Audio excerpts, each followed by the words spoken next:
Green life कृषीटेक Kolhapur कंपनीच्या अंतर्गत आम्ही जे दोडक्याचा प्लॉट जे केला आहे तो आज उस्मानाबाद जिल्ह्यामध्ये कुणसाळ या गावामध्ये हा दोडक्याचा प्लॉट आहे। तर गेल्या 4-5 दिवसामध्ये ग्रीन सॉईल, ग्रीन ॲक्टिव्ह आणि ग्रीन फायटर, ग्रीन रायडर असे हे प्रोडक्ट ह्या बागेला दिलं होतं। तर इथं हे बाग बघू शकताय। तर ह्याचा शेंडा जरा बघितलं तर असं भयानक वाढलेला आहे। तर ज्या वेळेला मी द्यायला आलो होतो त्यावेळेला सिंगल होतं, तर आता सध्या डबल टेबल फुटलेला आहे। तर ह्या पद्धतीचा हा प्लॉट इथं आहे।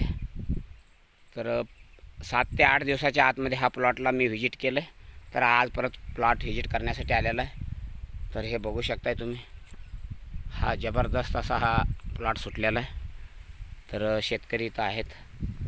Thank you green.